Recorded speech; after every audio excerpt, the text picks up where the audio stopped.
going on? Lapsed here. Steve, whatever.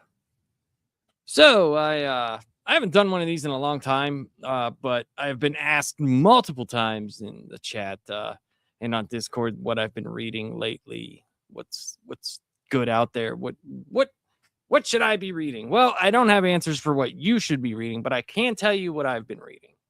So every comic that I'm going to show you is stuff that I bought within the past month and a half or over the last 2 months. All these series, unless it's a number one, I am reading the full series. Now, some I'm far behind on that I have to catch up on because I do put a lot of shit out there. I do buy a lot of stuff. But we'll start here and we'll just start showing stuff. So here we go. Number 33 for the Kirkman Danmore Transformers. I have not read a lot of this. I've been collecting it because people told me about it and said, hey, you got to do it. I read the Daniel Warren Johnson stuff and I started reading the Kirkman stuff, but I fell behind on this. So I am reading it, though. I'm sure I'll get there soon. And the newest issue, I believe, was number 34. Hey, what's up, Nightmares and Nerdscapes? How you doing, brother? Hope you're doing well. So I've been told nothing but great things about this. Like I said, I got through the Daniel Warren Johnson stuff. I bought the two hardbound editions, or three, or whatever, the 3 volumes. And then when Kirkman and Mora took over, I read a couple of those issues, but they're up to issue 34 right now. So I am purchasing this and reading. So there is that. All right. So we're going to get into these two here, which I did read. After Ultimate Spider-Man, Hickman started doing a few things. He did Infinite. I can't remember what it's called. I know I have it here. Imperial. He did Imperial, and then he took another Spider-Man thing on. So we have these first 2 issues. This just dropped this past Wednesday. This is Spider-Man Long Way Home. And this is I think it's supposed to be 5 issues. But it's Spider-Man, the Punisher, and the Hulk. The Punisher and the Hulk are looking for a cosmic cube that AIM had. And Spider-Man is working with S.H.I.E.L.D. to stop them from getting it. Punisher ends up getting it. The Hulk is crazy in this one. This is crazy, badass Hulk. And he got in and he's looking for Frank Castle right now. Frank's on his way back from the mission that they were on to get the cube. The Hulk killed the rest of his team. He went to Miami. And the Hulk showed up there, and I won't ruin anything else. So go read it. It's great. Hickman does a really good job. I think he does really, really well with Spider-Man. And yeah, it's a great read. Like I said, I think it's only supposed to be 5 issues. I could be wrong. It could be 6 or 4, but so far, awesome read. Definitely recommended. So a series that really, really surprised me was Joshua Williamson's run on Iron Man. This has been great. It starts off a little bit slow, but what Williamson run on anything doesn't. But he does a really good job, man. This Iron Man has been really cool. I like it a lot. I read about halfway through this issue. I'm actually going to read this tonight. But yeah, really cool. Really, really well done. I like it a lot. Gets back into the fundamentals for Tony. There's some really cool things that they do in it. There's some questionable stuff, but most of it's pretty darn cool. Now, a book that I was looking forward to, if you've watched my channel, you saw me cover the original first few issues. I never finished it. I need to finish the videos. I think I did the first 4 or 5 issues. But Chris Claremont's run on Gambit, where he meets up with a young Storm, which is really cool. He's traveling around with her, and they get into a lot of Gambit's history. But Claremont came out with another. This just dropped this past Wednesday. This is Gambit Wanted. This is number 1. I have not read this yet. I'm going to. This is on my list to read tonight. I'm hoping that it's as good as the first one. I really enjoyed the first one for some reason. I don't know why. There was nothing like majorly stand out with it, but it was great with the characters. Like Storm and Gambit's relationship was really, really cool, and I liked it. So I'll be reading that. Here's a book. Now I picked this up because I believe this breaks off from the continuity of what X-Men was doing after the Krakoa era, after the Hickman era. This is X-Men United. These are issues 4 and 5. And I read the first 2 issues. I haven't read 3, but I'm going to read 3, 4, and 5 within the next coming weeks. It was okay. So basically the X-Men, after their 9 millionth time of having something happen for them where they have this great place and it blows up in their face and they have to move again, they are now working in basically like a construct of the White Queen's mind where they all get together and so nobody can find them. And Cyclops is like, oh, this is fucking ridiculous, people. Don't you know that they're gonna find out and everybody wants us gone? You're gonna find out. This place is gonna get broken into. Like, stop it. So I haven't read further into it than the first 2 issues, but X-Men United issues 4 and 5. That's those 2. Now, something that I was looking forward to, and I read the Marvel Knights Punisher. So Punisher hadn't had a book for quite some time, and then they brought back a bunch of different Punisher books. But the issues 5 and 6 of just Punisher, or the Punisher, not the Marvel Knights edition, but this is the Punisher. I have not read any of these yet. I don't know if I'm waiting for it to be done, or I don't know how many issues it's supposed to be, but I did read the Marvel Knights Punisher and it was okay. I know I did read the first issue of this. That's right. I did read the first issue and it was brutal.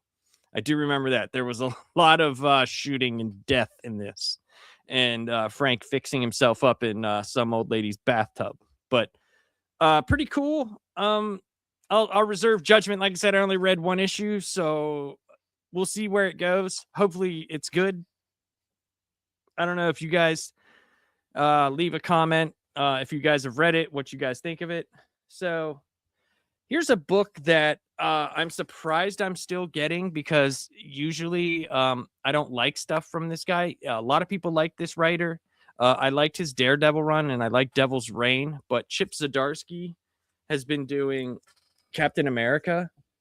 Now, the first couple issues I didn't care for, but now I'm up to issue 8. And I like it quite a bit. The stuff he did with Dr. Doom and Latveria was really cool. And they're up to issue 13 here. So, yeah. That I may do like a review of like up to like each arc up to like 12 issues. I might do something like that. I'm not 100% positive. There's a lot to say about it, but there's some weird stuff with it. Like, he comes back and it's kind of like he goes back to the military because he doesn't know what to do, right? But the military isn't what he remembers it as. Like, nothing is as he remembers. And then there's another person wearing the Captain America getup, and that person goes a little bit crazy. A mission gets defunct in Latveria. They're trying to take down Dr. Doom. As everybody knows, the stuff that's going on right now with Doom after One World Under Doom, the big event that happened last year that went through, I don't know how many months, but there was 9 issues. So I'm guessing 9 months. And the fallout from that, and that goes into the Avengers Armageddon. So I have the first 2 issues of. You'll see a little bit later. I have not read all of that. So another one that I'm saving for whenever like a rainy day is Ultimate Endgame. The issues 4 and 5 dropped. I can't remember. Like I said, some of this stuff is older and might be a couple weeks old or a couple months old. It's just, this is what I've bought over the past few weeks or few months. I just can't remember because I buy so much stuff. So sorry. But yeah, Ultimate Endgame, I will eventually read the whole thing and see what they do. Because, man, I really, really liked Ultimate Wolverine. I wish that would have continued. That was so fucking cool, dude. It was just, man, Alexander Capuccio's art. He can do like amazing, beautiful art like he did on the him and Jed McKay's run of Moon Knight a couple years ago. But he can also do this gritty, nasty looking Wolverine art, which he did on Ultimate Wolverine. And man, did I really like that book. But in with that, I buy a lot of tie-ins and stuff like that. I did buy the Ultimate Universe finale book. So we'll see what that, if that is the actual finale or if it's just entitled that. Like I said, I don't know. I don't follow Marvel as much as I do DC. So there's stuff that I could get wrong. So don't hold me to it. But I'm showing you all the Marvel books that I've been buying and following. But I liked the Ultimate Universe. I'm a sucker for when the expanded universes are good, kind of like the Absolute Universe. Like I know a lot of people, they complain and they're like, well, why can't the regular universe be as good as the extended universe or like the Absolute? Well, a lot of it has to do with the editorial people and the people in charge don't really put their foot in there. Yeah, I agree. Nightmares and Nerdscapes. Ultimate Spider-Man, I thought from Hickman was fantastic. I wish it would have went more. I know he only signed for 24 issues and he wanted to stop it. I think, in all honesty, Hickman is weird because there's things that Hickman will do and it gets super popular. Like he did with his Fantastic Four run. Amazing run. I think I have it right there. His run right here, Fantastic Four. Fantastic run into his Avengers run that ran into the Incursions, and he did all that stuff in Secret Wars 2015. I think he got cold feet from what happened with X-Men. So like he revamped X-Men. X-Men hadn't meant anything to a lot of people for a while, except for like the hardcore fans. And he revitalized and revamped X-Men. He does things in like 3-act structures. He wanted to move on after Inferno to the next big event, but Krakoa was selling so well.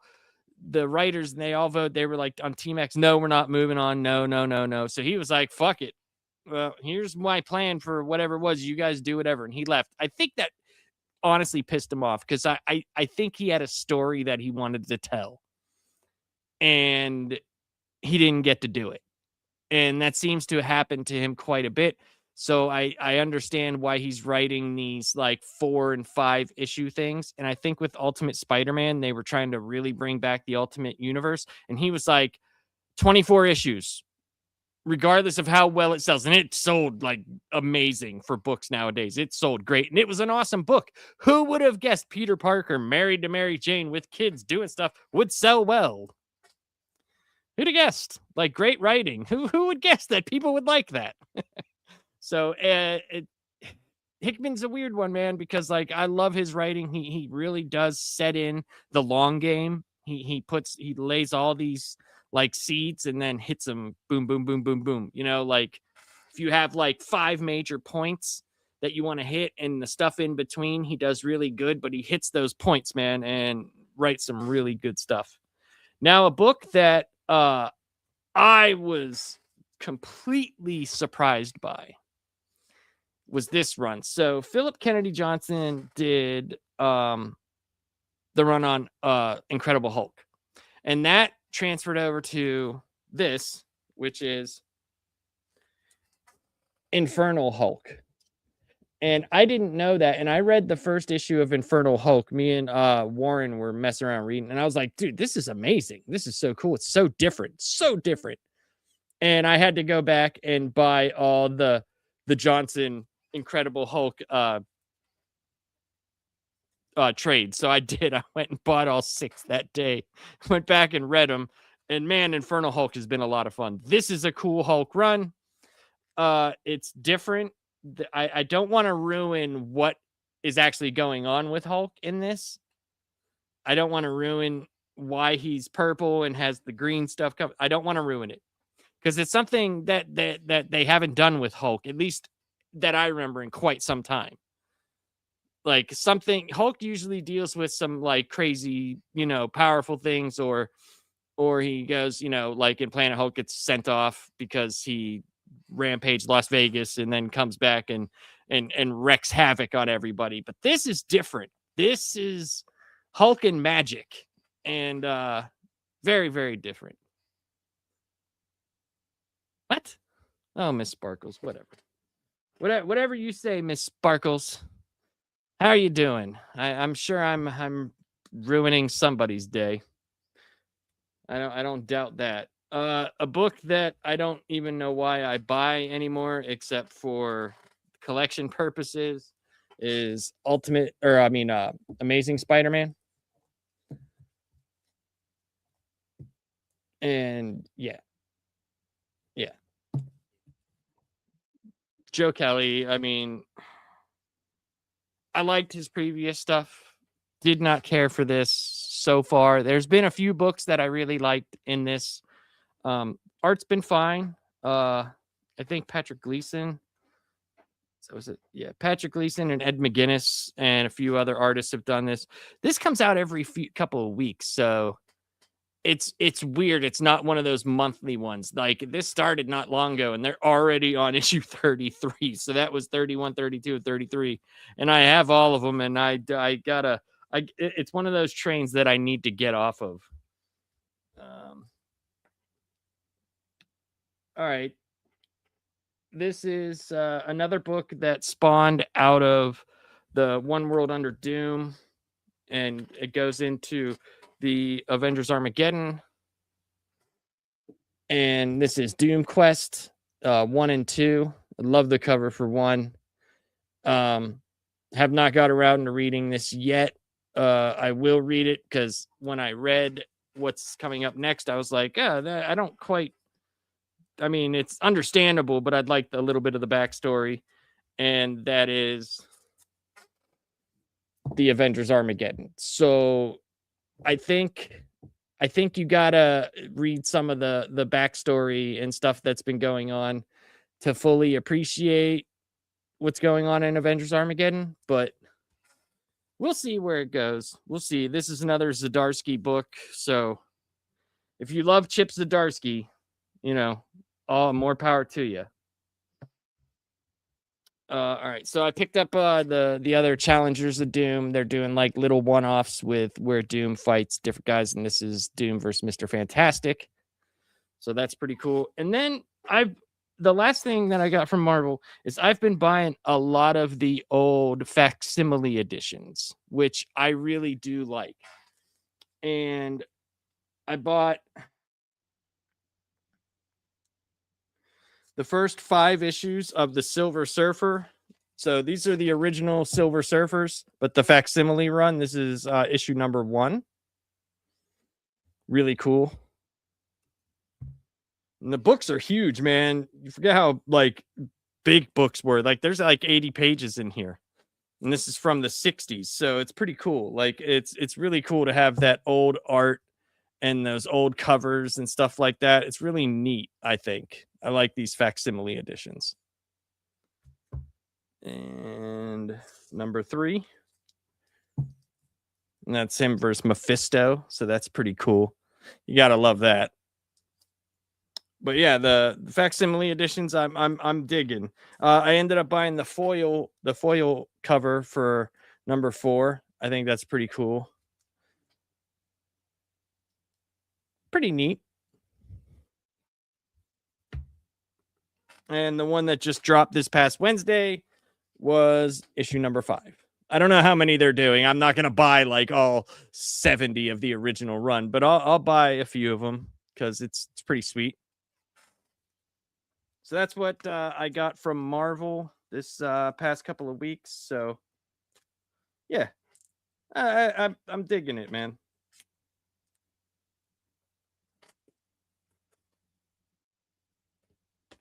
So we'll move on to DC here in a second. So a comic book store opened up by me And I've been buying a bunch of like hardbound books, like trying to support the local comic book store. I'm kind of happy that one opened up. It's only 10 minutes away from my house. Well, 10 minutes from the bottom of the mountain. So like 15 minutes away. But I went out and bought the hardbound edition of Jim Starlin's Death of the New Gods. I've always liked this story. I thought he did a good job, even though it got totally destroyed a little bit later with Final Crisis. But I love Starlin's art. And yeah, I think this is a cool book to have. It's pretty sweet.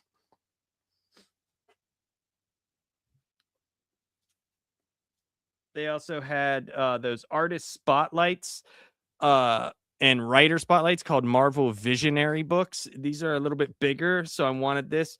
They had a John Romita Jr. book, so I bought that. There's like some Spider-Man issues, Iron Man, some of his Hulk and Punisher. So this was a cool book. I think there's like 12 or 13 issues in here. Oh, okay. Yeah, I'll let you know. If you do you need one? Do you need the Usagi Yojimbo Volume 2 compendium? Is that something you need? Because if you do, I can grab it for you. I don't mind sending it to you if you need it. Just let me know. Just send me a message on Discord. I have no problem doing that for you at all. And then the newest thing I bought, this just showed up yesterday or the day after or something like that. Yeah. We'll talk offline. Yeah, I have no problem with that. That's fine. We'll figure it out. But so as you can see, like I've been doing my X-Men collection, the Claremont collection. Volume 6 omnibus comes out, I think, in September or something like that. It comes out like then. But they've also moved on to the later volume 2, which was the Jim Lee, Chris Claremont run. And that thing sold out so quick, that omnibus. It's sold out so fast. I didn't get a copy. I was pissed. And as soon as it sold out, people were asking for like $500 for it. I'm like, just, get out of here. I'm not doing that. But thankfully, it went on sale again, and I had a bunch of Amazon credits because I have the points for buying stuff from Amazon. My wife orders from Amazon all the time. So I actually got this for I think like $40, and they have a brand new printing of the X-Men Blue and Gold omnibus. So this thing is ginormous. I think there's 48 issues in here of different X-Men. You could tell, look how big it is. And it continues after like Extinction Agenda and all that stuff that they did back then. But this is cool, man. This is cool. It's got the Jim Lee art in it. It's got a bunch of the different covers. It's pretty cool, man. The second volume omnibus I got on, I reserved the second Blue and Gold Strike Force omnibus. So I'm hoping that they finish the whole thing. That would be cool. Like, and then I could have like most of the Claremont stuff, because I got the 70s all the way up through, I think I have 79 through 90. I need most of, I'm hoping that's what volume 6 covers. And I have a few collected editions too, for like Inferno and the Prelude Inferno, because those omnibuses, unless they reprint them, they're not out. So I had to like match up where this omnibus ends to which collected edition or epic collection, where that, like, I had to like piece them together. So it's like, you see where it's like big omnibus, big omnibus, big omnibus. There's a collected epic collection, big omnibus, collected edition. So, but this one's great, man. I love this. It's cool art. It was moving at a fast pace, man. It was moving at a fast pace. And that's like, the number one selling comic book of all time, X-Men #1, Jim Lee and Chris Claremont. I mean, you can't go wrong with that. I mean, Jim Lee's art is always great, man. It's always fun to see. And yeah, it's good stuff. So into the DC stuff for this past couple weeks. Oh, I'll show this off first. This is cool. This was the facsimile editions that I bought for, they reprinted, which I was pissed off that this was not in the omnibus for the Marvel DC crossovers. Was that right here? This was not in there, and that was the JLA Avengers. And I've got the foil cover for the first one. They reprinted in facsimile the JLA Avengers actual chapters. So this was the first chapter right here with the cool foil cover. And then I bought 2 number 2s because there was a George Perez cover, which I loved. This George Perez cover is just awesome. Like, how cool is that? Like, that's so freaking cool, man. George Perez always did really cool stuff. So love that. And I think this is the Dan Mora cover, if I'm not mistaken. Yes, this is the Dan Mora cover for issue 2. They had some new artists do Avengers JLA. So that's cool. And then for issue 3, I specifically went out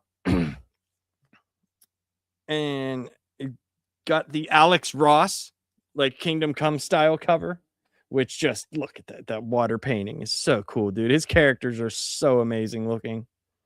Like Alex Ross, dude, just wow. I wish that guy was still doing certain stuff. Like that'd be so cool to see. But yeah, that was cool. I really like that. If they weren't gonna add it in the Omni, at least I can get the issues so I don't have to dig into into my ridiculous storehouse full of comics to find it and read it. All right, so to DC, a book that I loved. It's only 4 issues. They took a couple month break to finish, but this was a Black Label book, and I loved this book. So this was Batman, Green Arrow, and The Question in a book called Arcadia. This was kind of like a noir, like a pulp noir take on some story that they did for Batman, The Question, and Green Arrow. Basically some crazy shit's going down on this Arctic land, and The Question uncovers some really messed up conspiracy, and this guy is running the whole thing, and he figures out who Batman is, and Batman goes there in the guise of working together with the dude, but they find out that there's like a resistance in there and all stuff. It's just a great all-around book, and it's got Green Arrow and The Question in it, you know, like 2 characters that I think don't get enough shine, especially nowadays. We'll get to something later that's changed, but especially The Question. I think like a mystery type book is always cool, and that's why I liked Death of the New Gods. Like I love like the mystery style thing. So yeah, I loved this, and it was only 4 issues, and it was in Black Label. So if you find a trade of it or something real cheap, it's good. It's good. I liked it quite a bit. All right. So this is pretty sweet, man. Aquaman has been totally revamped by Jeremy Adams. This is issue number 19. They call it Emperor Aquaman right now. This is the Dark Sea. I guess you could say, I don't know if you would call it a full arc, but they're working there. This is a really good book. Jeremy Adams, who totally revamped Green Lantern after that just whole mythos and lore had been just brutalized and just horrifically handled for a while. He righted that ship. He's writing Emperor Aquaman, and he's actually doing the directing and writing for the Batman Knightfall animated 3-part thing coming up from DC. So I'm excited about that. When I heard it was Jeremy Adams, I was like, oh, cool. They got a good writer in there. And he brought back Kyle Rayner for the Green Lantern. So I'm okay with that. Kyle's my favorite Green Lantern. So sweet. All right. Okay. This sucks. I want to love this book so much because I'm a huge Batman fan. But Mainline Batman number 11, the art, Jorge Jimenez's art is so amazing. But Matt Fraction's writing, I am just not a fan of. I am not a fan. Not a fan. And I just don't like what they've done with Batman. And this is the argument against the absolute universe. Like, why do people love the absolute universe so much, but regular Batman suffers? And it's like, uh, I don't know. But yeah, the art for this is so good, dude. The art, Jorge Jimenez is fantastic. Like, the book is splendid to look at. It's just I'm not a huge fan of Fraction's writing. Even like right from the first issue, he really irritated me with something that he had Batman say. There was this scene where Croc had escaped, but Croc's mind had been regressing, so he was kind of like a child, right?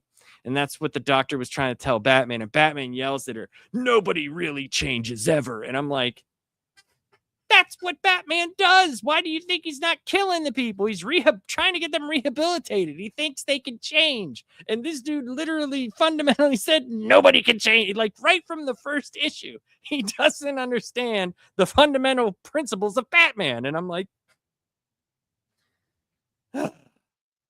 irritated me. So here's a book that I read as soon as I get it. I have been super surprised at this book. Didn't think it was going to be as awesome as it was, but the JSA, man, the JSA, this is issue 21. And they have been great, dude. And this is Whatever Happened to the Spirit of Vengeance. Yeah, man, this book has been so cool. They had like their arcs have been great, dude. They've had like 9 like 9 book arcs. Everything takes place right after the next thing. There's a bunch of members that have come back, a bunch of members have left, and Darkseid's involved in this. And it's like, you don't see Darkseid if you know what's going on in the mainline continuity and absolute continuity. You don't see Darkseid unless it's important. And the fact that Darkseid's on the cover, obviously it means it's important. So if you want to catch up with what's been going on in the DC universe, me and Professor Savage Dad, who was supposed to join me tonight, we were gonna talk the Knightfall animated movie, new comics, stuff like that. But I decided just to go on. He couldn't make it. We're gonna do something this weekend where we talk about all that stuff. But I'll go over the stuff that led up to the absolute universe, because everybody thinks it's just a separate, not everybody, a lot of people think it's just a separate universe, like it's just a Elseworlds. No, this happened from the mainline universe, and they explain it, how Darkseid made it, how all the stuff goes on. And that's why the Spirit of Vengeance is so important, because Spirit of Vengeance is the Spectre, and that's what Darkseid used in his plight to make the Miracle Machine. So we'll get all into that, and we'll talk about, so if you want a jumping on point to be able to get into the absolute universe, which, like, don't listen to the haters, guys. Just go out and find out for yourself if you like it or not. Just don't compare it to the mainline books. It doesn't have to be the main line. It could be whatever it wants to be. And it's got great writers, and it's got cool art. Like, there's some really good, like Jason Aaron is doing fucking Superman. Like, that's really cool, man. That's like pretty sweet. All right, so we got Justice League Unlimited. I'm a few issues behind on Justice League. I'm right at where all the different eras of superheroes got stuck on the new Watchtower and then got sent back. So I think that's a few books behind this. I think this is issue 21. Is that it? No, this is 20. This is 21. Sorry. So these are the 2 that I need to read right here. The art's great for this. Dan Mora has been doing the art. I don't know how he does all the art for the books that he does, man. I have no idea. The dude's like drawing everything. I don't understand how he does it. Dude's got octopus arms. But Justice League's been pretty cool. I like it because you still have the main, guys doing stuff for the Justice League, except for Superman. Superman right now, after KO, he's off. I think he's off. They say he's trying to find Darkseid. I think that's what he's doing, but it's going to start the next crisis, and it's going to be absolute crisis. I think that's going to be the big culmination between the two worlds, and we'll see what happens after that. Hey, Sean, what's up, man? How you doing? Sean, C. Yeah, the Spectre's pretty cool, man. They did some cool stuff with the Spectre and Darkseid, but it's been pretty cool. But that's where Superman has been. He's been off since KO, and the participants that happened in KO, they all got a vision of what they're supposed to do and what their kind of role is moving forward. And since that's happened, we got Superman, the mainline Superman right here, has been taken over by Superboy Prime, and what they're kind of doing is what they did in the 90s after Superman died with Reign of the Supermen. They're kind of in the Superman titles right now. They're doing Reign of the Superboys, which regular mainline Superman has been pretty good. I've liked it. I think it's been pretty awesome. Superboy Prime is just, he's the strongest, most powerful Superman. Hey, what's up, Lunchbox? How you doing, brother? And it's always cool to see, Superman doing Superman things. So I'm hoping that they tie that all together. Like Warren was there with me when we did DC KO, and I don't know if Warren agrees. I think that the stuff that Superman is going out there to do in finding Darkseid, because they know he would come back, and he went to the Absolute Universe because he's the one that saved Booster Gold, who was taken over by Darkseid, and the Legion of Superheroes who were all like working for Darkseid in the Absolute Universe. I think that's going to cause the next crisis. Like, it's going to be absolute crisis. I think that's what's going to happen. Don't quote me on it, but that's what I think.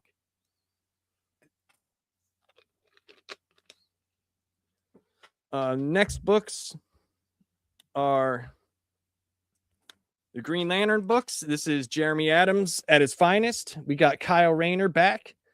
And man, talk about fixing a whole line of books, because man, when he first started on this book, fucking it was a mess, dude. The mythos left there was a giant mess. We got I was a big fan of Cyber. Yeah, Hank Henshaw was crazy, dude. Hank Henshaw was crazy. Me and Savage Dad are actually doing we did the Kyle Rayner compendium, and it actually starts with Emerald Twilight, where Hank Henshaw and Mongol blow up Coast City, and Hal Jordan goes all crazy and starts the whole parallax thing. He says, I agree. Yeah, I think we were kind of talking about that earlier, Warren. Like, I think you were onto something too with what you were saying, what Superman was doing. And you could see all the KO stuff on the channel. It's pretty cool on Off the Shelf Comics. So go check it out. But man, Jeremy Adams doing Green Lantern, dude. Dude's a knockout writer, man. Like, the dude fixed so much stuff, and it seems like he cares about the stories. Like, not only the major job of fixing continuity, but making it to where the stories are good. Like, not just here's a bunch of exposition, we got to fix this. He did it in a way where you were like, ooh, I want to see what happens next. And man, I blew through, because I didn't really know about Jeremy Adams till after, what was that thing that was going on during that, where they were having the Night Terrors. Oh god. Ugh. But the Green Lantern Night Terrors was actually good, and it was included in the first arc on the Green Lantern, the first 6 issues, the first trade, the first volume. It was included on that, and it actually was really good. And Adam's stuff with Green Lantern, it was like, oh wow, this is actually really, really good. It's probably some of the best Green Lantern I've read since John's. I'm sure there's been some other stuff that's been decent, but it's probably the best that I've read since John's. So all right, so now we're getting into the Absolute books. So the newest Absolute Batman that dropped was Absolute Batman 22. This story, man, the Absolute Scarecrow is horrifying. Like, dude, the stuff he's done already in this universe as like, dude, I love Absolute Scarecrow. And I thought the Bane arc was probably some of the best Bane. A lot of people have rose tinted glasses when it comes to Knightfall, which I know I have somewhere. Right here. They have rose tinted glasses when it comes to Knightfall, because the first volume of Knightfall, the first 800 pages, yeah, it's like the breaking of the bat. But when Azrael takes over, man, there's some stuff in there that even when they reprinted those are like 600-700 pages. They left out going from Night Quest. They left out of Night Quest because it goes Nightfall, Night Quest, Night's End. That's what makes up Nightfall. They left out the search, which is a massive part of how Batman gets healed. But the fact that how they fucked up Chandra kin solving and gave her special powers, and Batman is healed by her magic. It's if you read the search in trade, have fun. There is something that is implied in there that I'm not going to get into on Lap's Comic Fan channel. I might talk about it maybe on Friday, but it's bizarre. It's so bizarre. Let's just say this. Chandra Kinsolving in the book is obsessed with Bruce Wayne and like having sex with Bruce Wayne. She wants to bang him. Like, you could tell, like she's like in love with the dude and he's in love with her. Well, she didn't know she had special powers, but whenever they manifest, or she remanifests them, basically what happens after she uses her powers is her mind reverts back to a childlike state. And like the end of the search, she's like, Bruce goes to see her and she's like playing with dolls and like she's like a little kid. Well, let's just say, yeah, there you go, Warren. But what is it implied if Batman was already healed because she touched him, if you remember? But when they bang, did they bang? They kind of just pan away from the house. And well, when she uses her power, she reverts back to a child. I don't know. I'm just saying the book was weird, okay? I'm not saying that happened. But it kind of... Go read the search. There's a reason why they left it out. They left it out of there. Like, there's a couple pages of it in there, but the whole, like, you have to buy the search trade separately. Like, it's in the new omnibus that's, like, for Night Quest. The fact that they had to make an omnibus just for Night Quest, you know? Like, but just think about it. Just like that, yeah. Yeah, right, Nightmare. He said, oof, that's a dangerous story point. Right, exactly. And Bruce doesn't know about it till later when he goes to visit her. So it's kind of like, what? You know, I'd like to not think that happened, and I'm sure it didn't, but still, not enough context. You know what I'm saying? So Absolute Catwoman #2 just dropped. I like Absolute Catwoman. I think she was a cool character in the Absolute Batman, and if you remember, she's the one with the case of Venom. So that's interesting. Lunchbox. Oh, you guys are killing me. You guys are killing me right now. He says, as long as her government identification says she's legal, said he did have a big heart for orphans. So, Jesus Christ. Oh. So it's like, you know, those like the older guys that are fans that are like, new comics suck and blah blah blah, and I'm then like, they don't remember that when Knightfall was coming out, like the original Knightfall issues sold well, but as soon as they broke the bat, which was like they had already killed Superman, which they were breaking the bat around the same time, as soon as Jean Paul became Batman, and they were like, really like, Batman's gonna be gone for a year. And that all stemmed from an idea where it was only supposed to be 3 issues. I can't remember the writer who came up with the idea, have him be out of the suit for 3 issues. It turned into a year. Sales started plummeting. It was not well received. But now you look on it with rose tinted glasses where everything old is so much better. And it's like, really? And that's why I try to like get these guys, and Warren knows exactly where I'm going to go. They know exactly where I'm going to go. And I'm like, really? So like, you're cool with like Harold, from Batman Mythos? And they're like, Harold? Who's like, it's like the Who Wants to Be a Millionaire question. Who built Batman's tech from 1991 to 1999? I could be wrong on the years, but I know he escaped. He left in no man's land and then got killed in Hush. But is it A, Batman himself? Is it B, Lucius Fox? Is it C, Alfred and Robin? Or D, the mute hunchback that lives in the cave, Harold? What?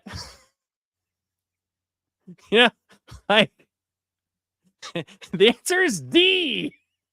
And it's hilarious because when they don't ask Dick Grayson, who at the time didn't have a book, when they didn't ask Dick to be Batman, Batman just says in the book, he's like, Dick's his own man, but he didn't have a book.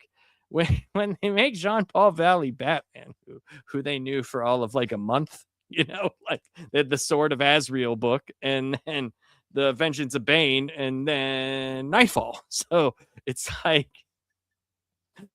Harold, it's like Azrael's going nuts and putting more sharp things on himself to the point where he's just claws and sharp batarangs. Harold creeps back into the back of the cave with Ace the dog, not to be seen again for half a year, like. So Dick, when he finds out about all this stuff in Night's End, I think it is, might be Night's End, I think. So he finds out about it. He's talking to Tim, and he's like, what the hell, man? Why didn't you guys ask me? I would have, I totally would have, been Batman, like would have done this. And who the hell is freaking, John Paul, who's this guy, and they go into the Batcave, which John Paul was going nuts. And like, when Batman was like, when Bruce was like, all right, John Paul, you're Batman, you have the cave, and you now have, and he's like, and everything in it. He actually says it, and Bruce is like, what? Okay, well, anyway, I gotta go off with Dr. Kinsolving, who I'm in love with. I'll see you guys later. And he scoots out on his wheelchair, So the more the more the system starts taking over, and that's what the thing's called, that the was it the something of Saint Dumas, the Brotherhood of Saint Dumas, or whatever, for Azrael starts taking over. He like bricks up all the entrances to the Batcave and doesn't want Tim to be there, because Tim's dad doesn't like Bruce, because Tim was spending all his time with Bruce, and Tim's dad was an absent father. So Tim tricks him into buying the mansion like right near the Bruce's mansion. They have like a conjoining cave, that like entrance that connects the two, so he can walk under there. He bricks it all up. So when Dick goes into the cave and he sees like all this stuff, and he's like, what the fuck is this? Like, what am I looking at? What is, like, he's literally talking for the audience if you haven't been following Batman for a while, right? Yeah, right, exactly. And he's like, what the fuck? Like, I don't understand what's happening here. And then all of a sudden he's like, hold on, Robin, turn around. And he like pulls out thing, and it's Harold's like, ah! And Tim's like, no, stop, that's Harold. And he's like, Harold? Who the fuck's Harold? He's like, Harold, the mute hunchback that lives in the cave. He's like, Jesus Christ, that's it. I've listened to your Azrael story, but I draw the line with hunchback mute people that are amazing with tech and everything. Like, what is happening here? It's so funny, dude. It's so funny. And like, Harold built this little train, this bat train that goes into the city. So because Azrael's suit, he was so big and he couldn't fit into the Batmobile, so he rode the little train there. And there's actually a scene where like an oncoming train comes, and Azrael's like, "Ah, shit!" It's dude, it's ridiculous, man. It's so ridiculous. It's so crazy. But yeah, hold on. So, Bruce is busy having wheelchair ramps built around the manor. Yes. And sex castles. Said, suspicious father with a young kid hanging out with a millionaire. So yes, dude. The Tim's dad hates Batman because he was an absent father, and he's like jealous of Bruce, and now he's like underparented for, now he's gonna overparent, you know. It's ridiculous. It's crazy. So we got Absolute Wonder Woman issues 21 and 22, which I think has been a really solid book all the way through. I think Absolute Wonder Woman is really good. Not my favorite out of all of them, but I think it's one of the most solid. It hasn't had like the dips that some of the other books have had, where like Absolute Batman like ramps up real hard, and then they might have a couple issues here and there where they're setting stuff up and then they get back into it. This has just been solid all the way through. Like, it's a really good book. Me and friend of the channel, Jared, we've talked about that. He's in love with Wonder Woman, so it's you get a lot of good context whenever he's on the show. And we're actually going to do we did a year in review for the Absolute Universe for the first year. We're going to be doing a year in review. I think it's September. That's when the second full year starts. So we got Absolute Superman's issues 20 and 21. This book is dope, dude. This is one that started really slow. Jason Aaron put in the work. He set the groundwork of how everything works in the universe. And Superman is freaking cool as shit in this. His powers are bananas. Fucking bananas, dude. I'm not going to give away that. I just say, I just recommend if you want to,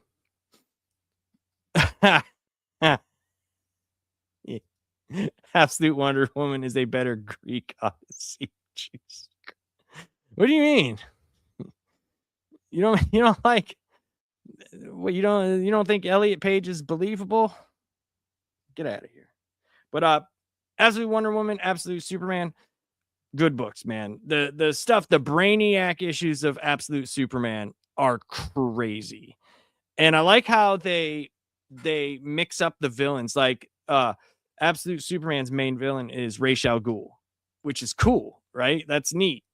And like Absolute Flash has his villain, Absolute Wonder Woman has her villain, and they all met up in Absolute Evil, and it's all being run and conspired by the Joker, who in Absolute Evil figures out that the world they're in is like, they bring up some heavy stuff, like some heavy physics stuff. He talks about like how physics people have found the Higgs boson particle, the God particle, but in this universe, that's not what it is. It's made up of the Omega particle, which is, Darkseid's Omega's, Omega sanction, Omega beam, stuff like that. That's his symbol. And he gives a full in-depth explanation of how he thinks that the world works. And it's really cool. It's really, really cool. And it gives a lot of context to how he sees the world. And yeah, it's really, really neat. Oh, Brainiac. Yes, dude. The Brainiac for Absolute Superman is nightmare fuel. Dude, there's like one issue where they're on board Brainiac's ship and they show how the inner workings of the Brainiacs work. Dude, it's fucked up. It's fucked up, man. It's fucked up. So, all right, we got Absolute Flash number 17. This has been one of my favorite books. This is a good time every time you read it. It's fun, it's fast, It's got some cool art, really cool powers. The original arc is a lot of fun. That's Gorilla Grodd. Like he's this little cheeky monkey in this version. But yeah, I love this book. If you can catch up on the trades, I would say do that. That way you don't have to buy the books week or month to month. But Absolute Flash has been a ball, man. I really enjoyed it so far. I have. Now, one you would think I would be like over the hill about because I'm such a big Green Lantern fan is Absolute Green Lantern, number 16. I'm a little bit behind on this book. I got to read. I only finished the first arc, so I'm like 6 or 8 issues behind. I got to sit down one day and just read more Absolute Green Lantern.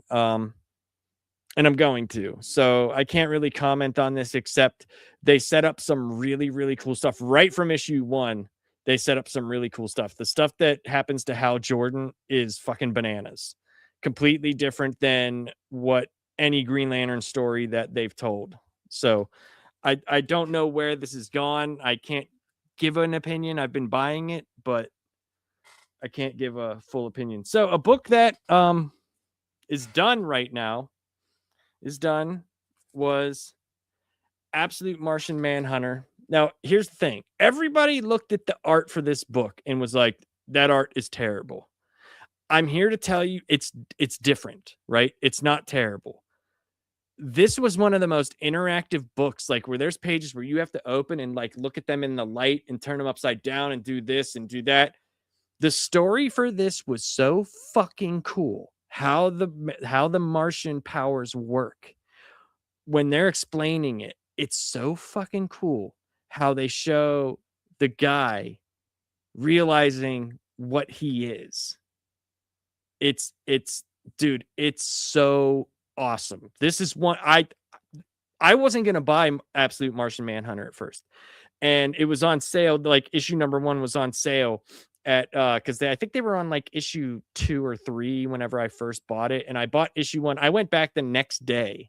I drove 45 minutes to the comic store I used to go to get issues 2 and 3 because I liked it that much.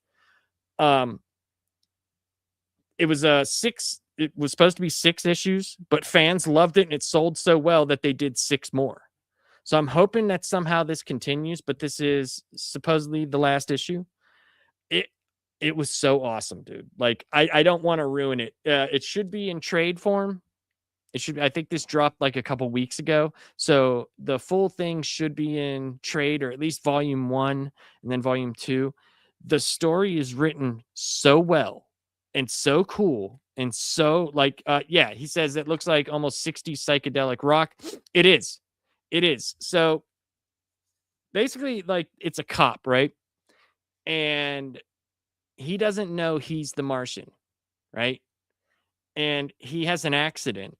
And all of a sudden, like, when he's trying to find this person who bombed out this place, he's talking to witnesses, and he'll be like, I was talking to this witness, and I don't understand like how I know that person just smoked weed a couple days ago, or like something like that, or just got done smoking pot. And then he's like walking down the store, and it looks like the people are breathing out smoke, right? And they're all these different colors, right? They're all these different colors. No, yeah, kind of, but no. Nightmares and Nerdscapes. Yes and no. Yes and no. It's hey, what's up, Anthony? I haven't seen you for a while, brother. Hope you're doing well, sir. Yes and no. So like he starts seeing like the stuff come out of their mouth, and that in their nose and their ears, and that is telling him like the basically like reading their minds, but it's happening all around him. And when he walks into the street, he just starts freaking out because he's hearing everything, but he's also seeing all of it. And they use different colors towards different spectrums. And it's really, really cool. I don't want to tell you what happens. I would say just go read it. It's fucking awesome. It's great, man. I had a great time with that book. But the last Absolute book that I picked up was Absolute Green Arrow number 3. This book, dude. This book is brutal. This book is so brutal. Coming off the heels of Absolute Evil, where if you haven't read that, I would suggest reading Absolute Evil first. You can still understand Absolute Green Arrow, but if you didn't read Absolute Evil, there's a major thing that happens in the beginning of that book that makes the mystery in this that much better. Yeah, it's fantastic, Nerdscapes. Okay, hold on. Anthony says, based on the trailer for Doomsday that's been released for Thor, specifically if he's God King or Rune King Thor and Umbre. I don't know, man. I'll be honest, Anthony. I don't give a shit about the MCU. Just being honest. I'm gonna see Spider-Man, but Doomsday I don't have high hopes for. I really don't. Um I hope it's I always hope it's good. I always hope it's great. I want the movies to succeed. I want them to do well because I want there to be more movies. I just haven't really liked the MCU for a little while right now. Just not not my thing. And I I'll be honest, a lot of the superhero movies, I just haven't. I haven't. Just really haven't. To take over the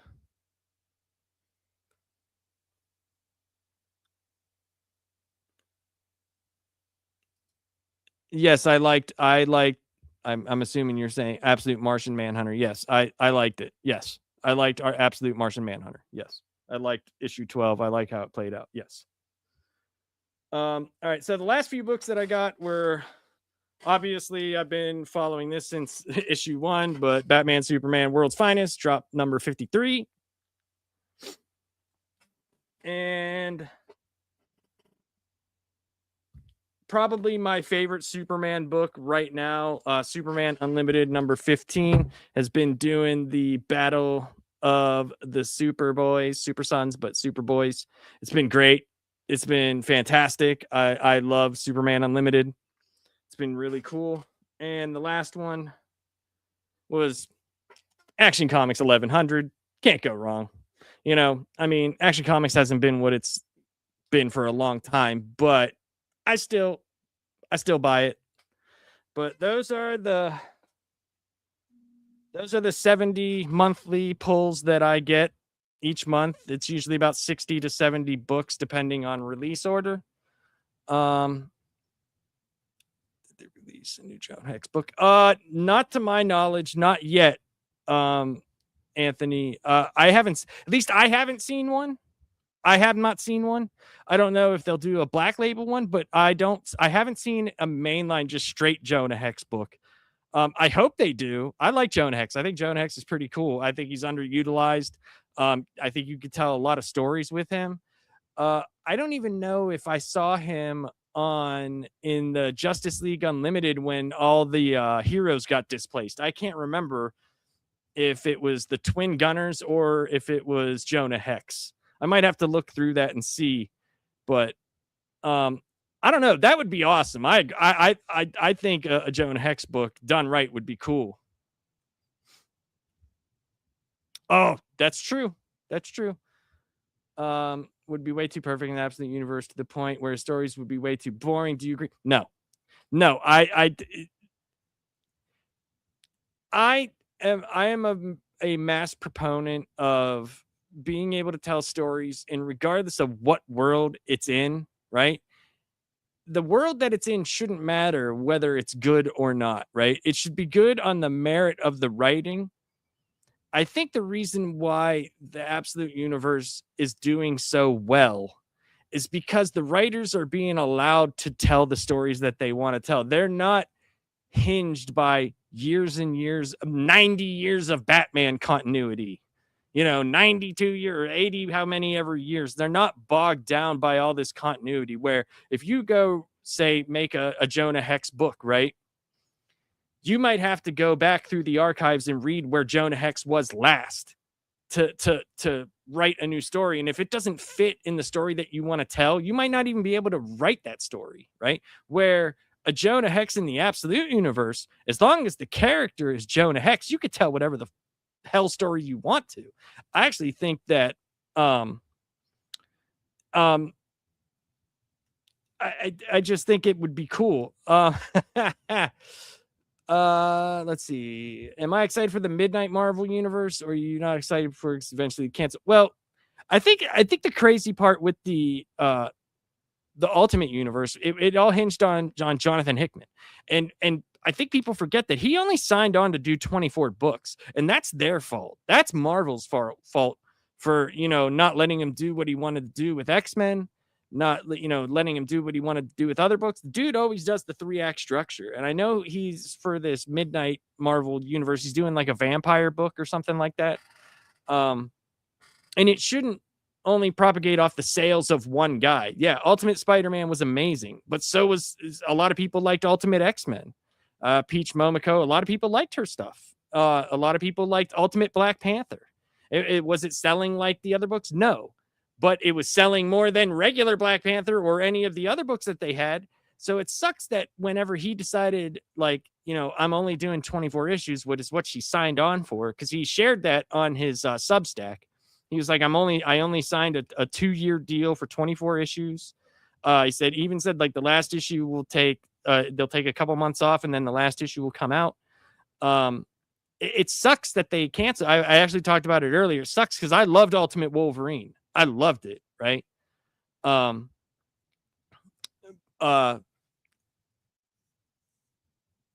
Sorry, hold on. My favorite one out of all the Ultimate Universe is Ultimate Black Panther, but honestly, I couldn't get into Ultimate Spider-Man or Ultimate X-Men. I mean, it's all in what you like, dude. I loved Ultimate Spider-Man. I'm one of the proponents of Peter Parker. I don't understand why he can't be married to Mary Jane and why he can't have kids. I don't understand why Peter Parker has to be this guy that's always completely down on his luck and like, dude, we've seen the dude go through enough stuff. Let's have some positive stories here, But yeah, I mean, I remember you talking about like an Ultimate Black Panther, and that's great. You know what I mean? Like, they should have kept those things going. It gives the people a variety to choose from. I think like places like Marvel, they get so bent out of shape that, oh, the Ultimate Universe is selling more than the mainline universe. We can't have this. Kill it all. Ugh.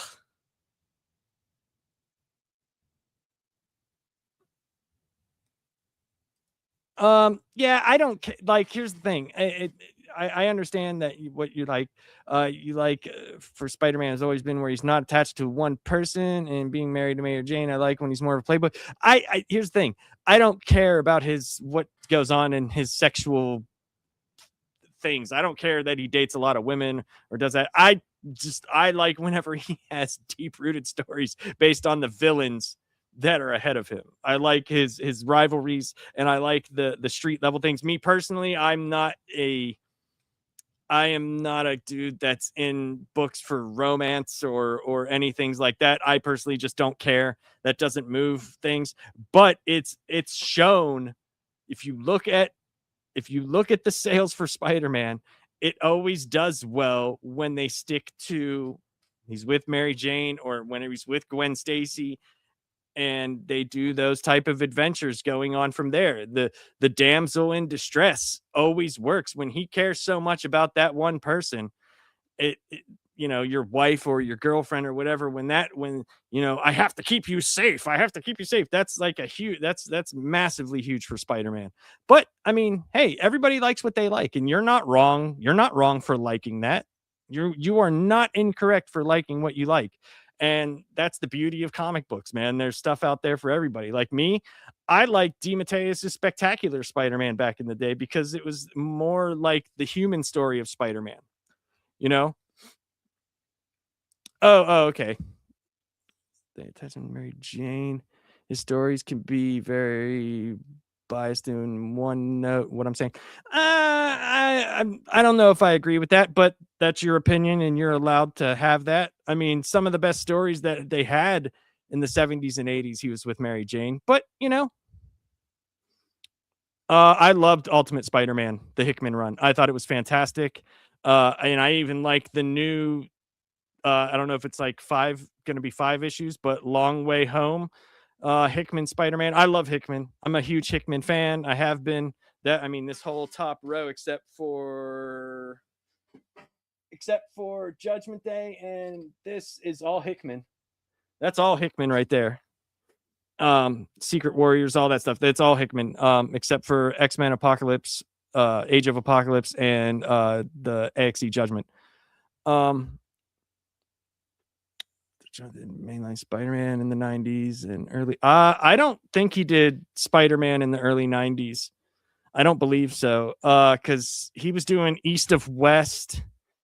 You might have to look it up, man, because I don't know of any Hickman Spider-Man in the 90s. I could be wrong, but I don't know. 90s, I don't think so. You'd have to look it up. You'd have to look it up. But all right, guys, I'm going to start reading this giant X-Men gold and blue and gold, because I'm a dork, and that's what I do. But I appreciate everybody coming out and hanging out with me.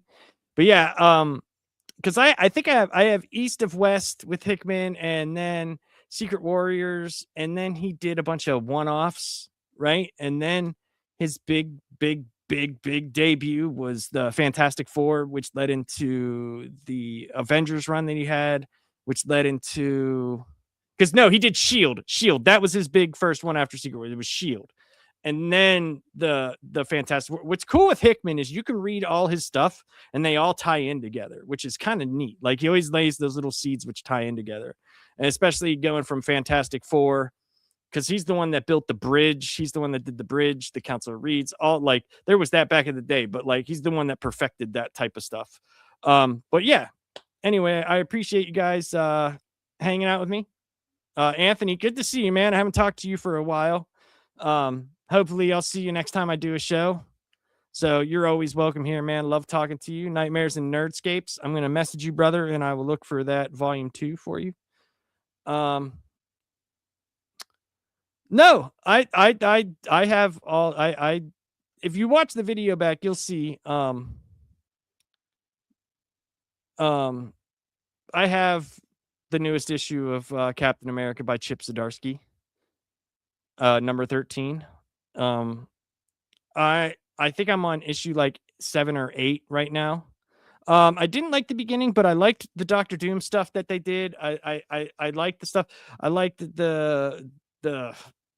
that crazy issue with the other Captain America and him going psycho and Steve having to take him down. That was really cool. Yeah, I'd have to look through.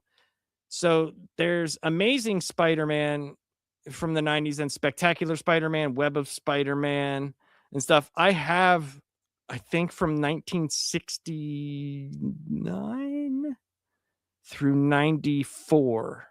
I have all 3 of those whenever they came out, in sequential order. I'd have to look, man. I might do a video at my storage facility. That might take, like, that might be a multiple part video, but I might have to have someone help me go through all the boxes, because I mean, it's to the point, guys, where, like, I think I have over like 2,000 long boxes, and then they're to the point where it's spilling over into my house, where I usually only just keep this stuff just for the show, just for a background for the show. Like, this is nothing compared to like the storage facilities I have. But like, I have short boxes here too, like filling up with tons and tons of crap. I think this is my absolute thing, where I have every absolute issue ever of everything. Just like, yeah, I have a problem. I have problems, guys. I need help. If anybody wants, they can come help me do it, and they can keep all the doubles. They can keep every double. But all right, guys, I will talk to you guys soon. It was awesome seeing you guys. Yes, I am Sabretooth. His name is Bear Butt. I am apparently Sabretooth, and I stream. Arr! That's me. That's fantastic. That is fantastic. That's awesome. I'm like, I'm gonna have everybody call me Sabretooth from now on. Be like, Sabretooth, you need to stream more. Oh, Warren, yeah, I know you're down. You can come hang out and we'll go through the storage facility and we'll go through everything. But all right, guys. Hope to see you guys soon. Be safe. Bear Butt, you're always welcome here, man. Come and make fun of me. It's always a good time. I like when people do that. It makes me laugh. But all right, everybody, have a good night and peace.